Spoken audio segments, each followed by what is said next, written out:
Minimalist living inspired me a lot lately. Not to envy others with what they have, minimalism is intentionally living with only the things I really need, those items that support my purpose. I am removing the distraction of excess possession so I can focus more on those things that matter most.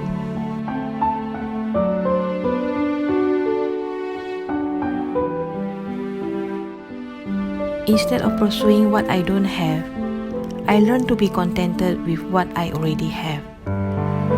Today, I am decluttering my closet.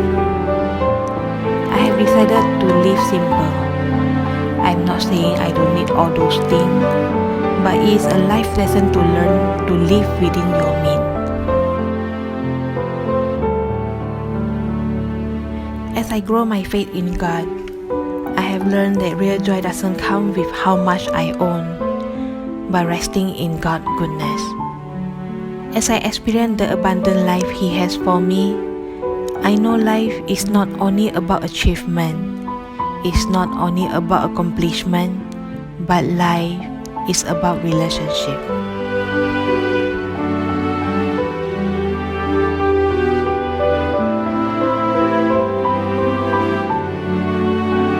Contentment does not come naturally to human being. By nature, we are like a restless ship, yet we can learn to be contented.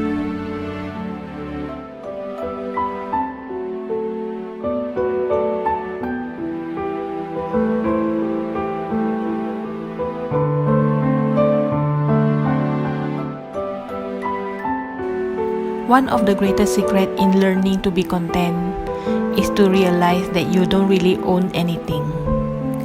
It's all on loan to you for a few decades.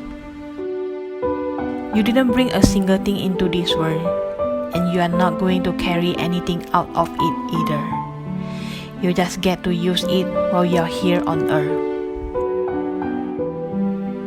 The Bible calls that stewardship. You are the manager or steward of what God allowed you to have while you are here, but it's not really yours.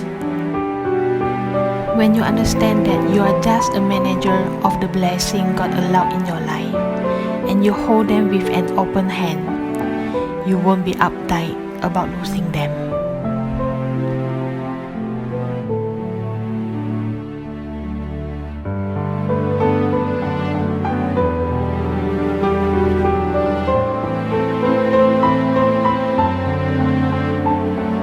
And today, I'm sharing with you the 3 daily habits that will help move you from overwhelm to overflowing.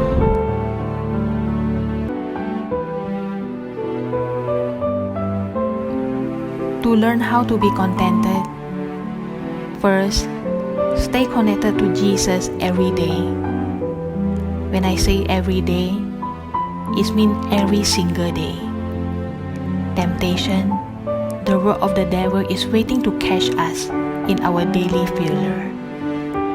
But the beauty of staying connected to Jesus every day helped me learn to have peace, spending time with Him, making me appreciate life more than anything. I choose to stay connected to Jesus daily so that I can enjoy God's goodness in my life.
Second, stop being stingy and start being generous.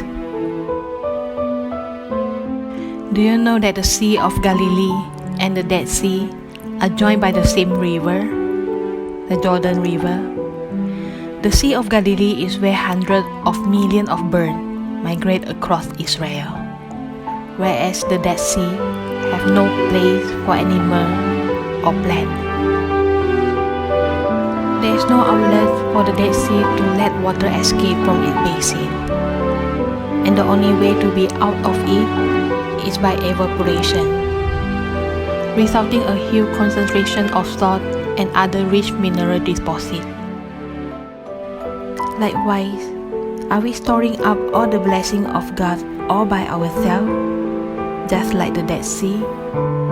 Or shall we learn to be like the Sea of Galilee? The water is overflowing and it keeps sharing to others.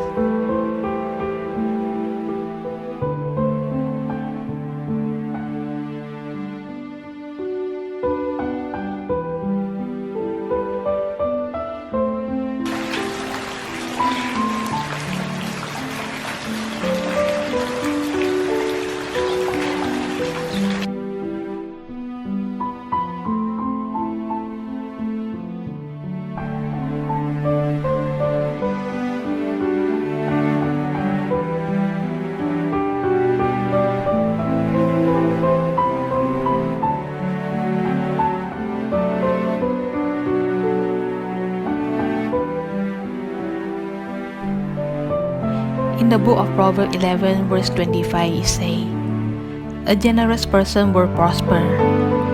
Whoever refreshes others will be refreshed."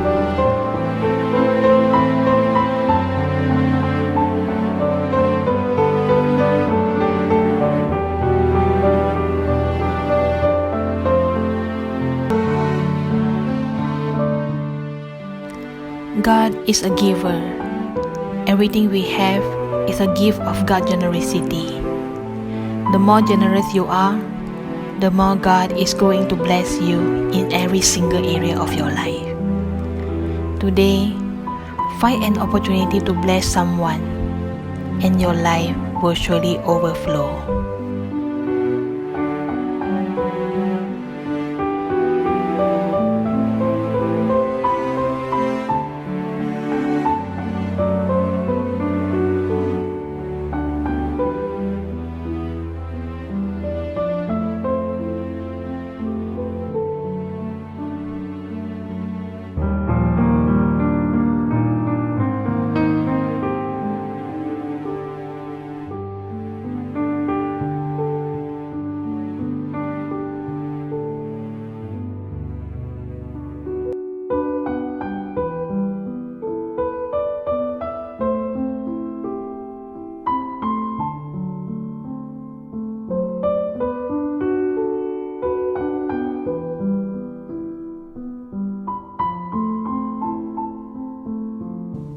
Lastly, stop comparing and start being contented and being grateful.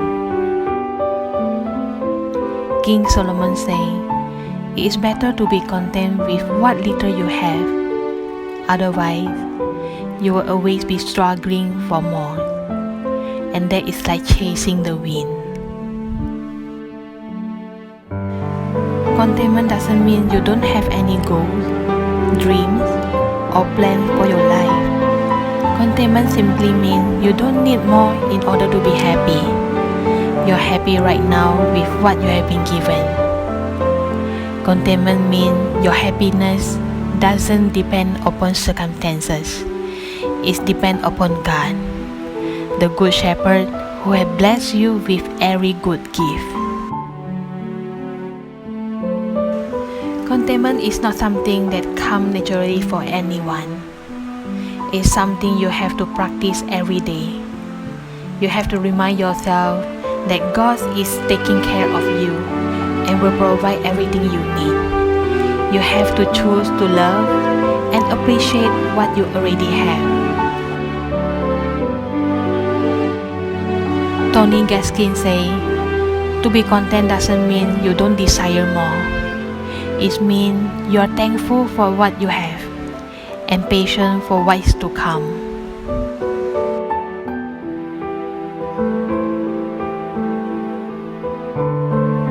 Learn to be contented because things don't last. God is more interested in your character than your comfort.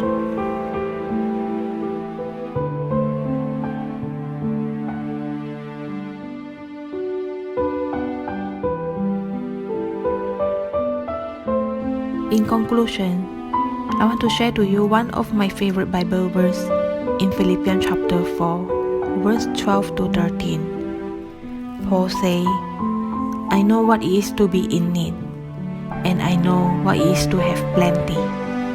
I have learned the secret of being content in any and every situation, whether well-fed or hungry, whether living in plenty or in want.